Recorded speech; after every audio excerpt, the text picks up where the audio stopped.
আশিক চৌধুরী যিনি বিডার নির্বাহী চেয়ারম্যান ছিলেন, তিনি এখন আরো বড় সংস্থার ইনভেস্ট বাংলাদেশের হয়েছেন।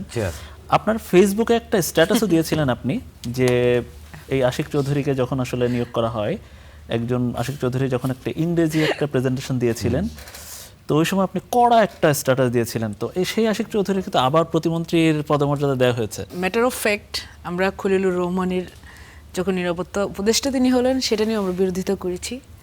আমাদের সে সময় যে স্ট্যান্ড ছিল রাজনৈতিক, সেখানে আমাদের মনে হয়েছে যে এটি আউট অফ কনসিডারেশন একটি নিয়োগ।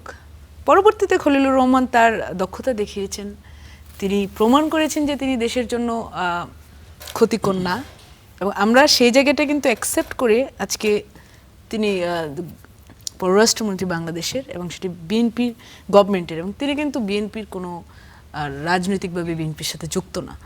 এবং এটি কিন্তু একই সাথে এই জিনিসটিও প্রমাণ করে যে বিএনপি শুধু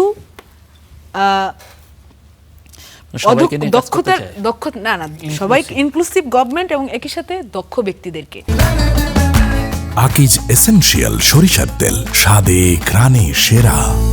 আশিক চৌধুরীর কথা আপনি বলেছেন, তিনিও তার দক্ষতা লাস্ট 2 ইয়ার্স দেখাচ্ছেন। মানে প্রথম দিকে দেখাতে পারেননি, আস্তে আস্তে দেখাচ্ছেন। এখন তাকে আরও বড় দায়িত্ব দেওয়া হচ্ছে। আমাদের মাননীয় প্রধানমন্ত্রী, তিনি যখন কাউকে কোনো দায়িত্ব দেন, তিনি সেটা দেখেন, তাকে সুযোগ দেন যে কাজটা তিনি পরিপূর্ণভাবে করতে পারছেন কিনা। এমন না যে আজকে একজনকে দায়িত্ব দিলেন, কালকে তিনি অন্য কাউকে দায়িত্ব একটা পেয়েছিল, তখন আপনারা সুযোগ দিতে চাননি কেন? তখন একেবারে কড়া সমালোচনা করছিলেন। না না, তখন বুঝতে পারেন না, বিষয়টা এটা না। আমরা যখনই কোনো কিছু নিয়ে আমরা দেখলাম যে ইন্টারিমের সময়ে কোনো একটা কারণে আমরা কাউকে নিয়ে একটু বিরোধিতা করছি, সাথে সাথেই আমাদের এখনকার যারা বিরোধী দল, তারা মনে করছে না আমাদের একমাত্র মানুষই হলো এই ব্যক্তিটি, একে আমাদেরকে ডিফেন্ড করতে হবে।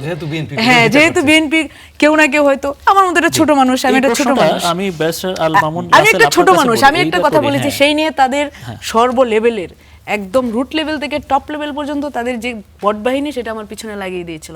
অসংখ্য গালাগালি। এখন যার জন্য গালাগালিটা করেছে, সে কিন্তু এখন বিএনপি সরকারের অংশ, এবং আমিও এই বিএনপি সরকারের, এখন বিরোধী দল বলবে আমিও এই বিএনপি সরকারের একজন সংসদ সদস্য। তাহলে বিষয়টা হলো আমরা আপডেট হইলাম।